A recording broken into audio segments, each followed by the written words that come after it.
आइए जानते हैं अहोई अष्टमी की कथा।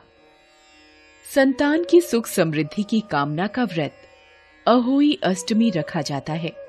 यह पर्व कार्तिक मास की कृष्ण पक्ष की अष्टमी को मनाया जाता है। प्राचीन समय में किसी नगर में एक साहूकार रहता था। उसके 7 लड़के थे। दीपावली से पूर्व साहूकार की स्त्री घर की लीपापोती हेतु मिट्टी लेने खदान में गई और कुदाल से मिट्टी खोदने लगी। उसी जगह एक सेह की मान थी। सहसा उस स्त्री के हाथ से कुदाल सेह के बच्चे को लग गई, जिससे सेह का बच्चा तत्काल मर गया। अपने हाथ से हुई हत्या को लेकर साहूकार की पत्नी को बहुत दुख हुआ, परंतु अब क्या हो सकता था। वह शोकाकुल पश्चाताप करती हुई अपने घर लौट आई। कुछ दिनों बाद उसके बेटे का निधन हो गया। फिर अचानक दूसरा, तीसरा और इस प्रकार वर्ष भर में उसके 7 बेटे मर गए। महिला अत्यंत व्यथित रहने लगी। एक दिन उसने अपने आस पड़ोस की महिलाओं को विलाप करते हुए बताया कि उसने जानबूझकर कभी कोई पाप नहीं किया। हाँ, एक बार खदान में मिट्टी खोदते हुए अनजाने में उससे एक सेह के बच्चे की हत्या अवश्य हुई है और उसके बाद मेरे 7 पुत्रों की मृत्यु हो गई। ये सुनकर औरतों ने साहूकार की पत्नी को दिलासा देते हुए कहा कि ये बात बताकर तुमने जो पश्चाताप किया है उससे तुम्हारा आधा पाप नष्ट हो गया है। तुम उसी अष्टमी को भगवती पार्वती की शरण लेकर सेह और सेह के बच्चों का चित्र बनाकर उनकी आराधना करो और क्षमा याचना करो। ईश्वर की कृपा से तुम्हारा पाप नष्ट हो जाएगा। साहूकार की पत्नी ने उनकी बात मानकर कार्तिक मास की कृष्ण पक्ष की अष्टमी को उपवास व पूजा याचना की। वो हर वर्ष नियमित रूप से ऐसा करने लगी। बाद में उसे 7 पुत्रों की प्राप्ति हुई। तभी से अहोई व्रत की परंपरा प्रचलित हो गई। इस कथा से अहिंसा की प्रेरणा भी मिलती है। ऐसे करें अहोई अष्टमी की पूजा। इस दिन माताएं सूर्योदय से पूर्व स्नान करके व्रत रखने का संकल्प लें। अहोई माता की पूजा के लिए दीवार या कागज पर गेरू से अहोई माता का चित्र बनाएं और साथ ही सेह और उसके 7 पुत्रों का चित्र बनाएं। सायंकाल के समय पूजन के लिए अहोई माता के चित्र के सामने एक चौकी रखकर उस पर जल से भरा कलश रखें। तत्पश्चात रोली चावल से माता की पूजा करें। मीठे पुए या आटे के हलवे का भोग लगाएं। कलश पर स्वस्तिक बना ले और हाथ में गेहूं के 7 दाने लेकर अहोई माता की कथा सुने। इसके उपरांत तारों को अर्घ्य देकर अपने से बड़ों के चरण स्पर्श कर आशीर्वाद लें। जय अहोई माता।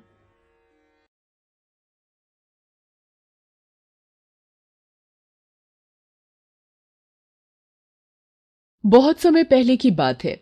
समुद्र के किनारे एक छोटी सी गौरैया गड्ढे में घोंसला बनाकर रहती थी। एक दिन उस गौरैया ने 2 अंडे दिए। सुबह हो गई है, मैं दाना चुग कर आती हूँ, तब तक मेरे अंडे यही हैं। यहाँ भला किसको पता मैंने 2 अंडे दिए हैं। मैं जल्दी से दाना चुग कर आ जाऊंगी। गौरैया दाना चुगने चली जाती है।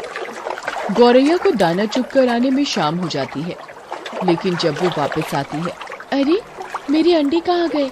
यहाँ तो आसपास कोई भी दिखाई नहीं दे रहा। ये समुद्र मुझे देखकर हंस क्यों रहा है? समुद्र, क्या तुमने मेरे अंडे लिए हैं? फिर तुम हंस क्यों रहे हो? मुझे सच सच बता दो, मेरे अंडे कहाँ हैं? तुमने ही मेरे अंडे चुराए हैं। मेरे अंडे वापस करो। नहीं, मैंने तुम्हारे अंडे नहीं लिए। मैं क्यों भला तुम्हारे अंडे लूंगा? मुझे तुम्हारे अंडे चुराकर भला क्या मिलेगा? मुझे नहीं पता तुम्हारे अंडे कहाँ हैं। मुझे परेशान मत करो। ढूंढ सकती हो तो खुद ढूंढ लो अपने अंडे। समुद्र की बातें सुनकर गौरैया को गुस्सा आने लगा। वो समुद्र से बोली, अगर तुमने मेरे अंडे वापस नहीं किए तो मैं तुम्हें पूरा सुखा दूंगी। एक माँ की ताकत को शायद तुम नहीं जानते। माँ अपने बच्चों पर कोई आंच नहीं आने देती। तू सुखाएगी मुझे? तू पिद्दी सी गौरैया। चल, ये कोशिश भी करके देख ले।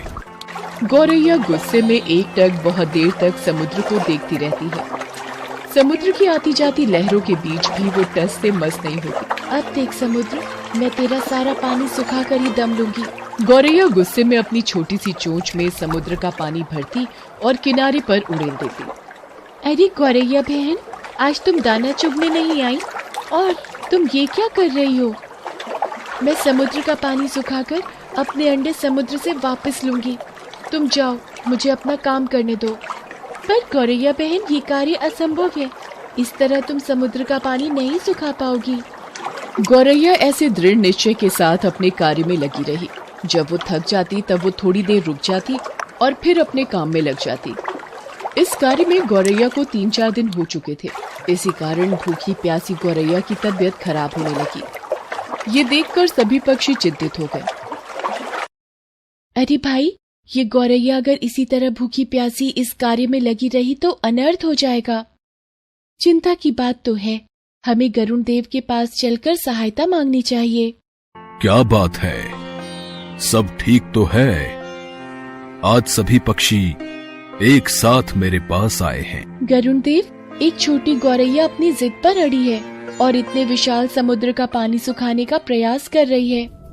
इसी वजह से गौरैया का स्वास्थ्य भी गिर रहा है। गरुण देव, गौरैया की मदद कीजिए। गरुण देव पक्षियों की प्रार्थना सुनकर समुद्र तट पर गौरैया के पास जाते हैं। गौरैया, मेरी चोंच थोड़ी बड़ी है, क्या इस कार्य में मैं तुम्हारी कुछ सहायता करूं? नहीं गरुण देव, आप मेरी वजह से परेशान मत होइए। ये मेरी लड़ाई है, मैं इसे खुद लड़ूंगी। मुझे किसी की मदद नहीं चाहिए, मैं ये कार्य खुद कर लूंगी। बच्चों की वजह से ये चिड़िया गुस्से में किसी की नहीं सुनेगी। इस वक्त इसके लिए अंडों को ढूंढने से ज्यादा महत्वपूर्ण कोई कार्य नहीं। मुझे भगवान श्री हरि के पास जाना होगा और उनसे विनती करनी होगी। अब वही कुछ कर सकते हैं। पक्षियों के राजा गरुण देव भगवान विष्णु के पास गए और प्रार्थना की। हे नारायण, आपकी जय हो। आओ पक्षीराज गरुड़ देव, किस कारण से आना हुआ?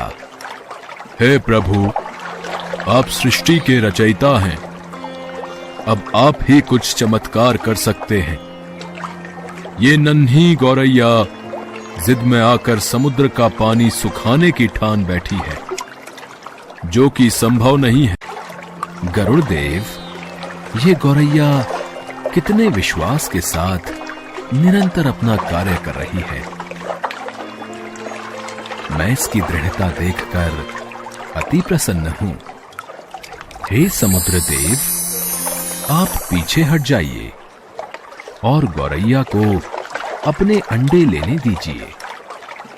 आज एक मां अपने बच्चों की रक्षा के लिए कोई भी जोखिम उठाने के लिए तैयार है, इसलिए मैं गौरैया के साथ हूं।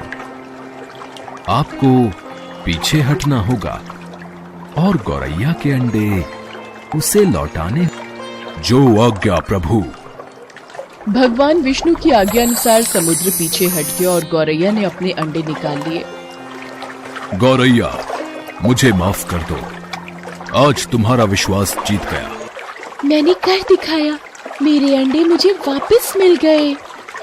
जिस तरह गौरैया का दृढ़ निश्चय सफल हुआ, इससे एक बात साबित होती है, यदि कोई भी व्यक्ति दृढ़ निश्चय कर ले तो असंभव कार्य को पूरा करने में ईश्वर भी उसकी मदद अवश्य करते हैं।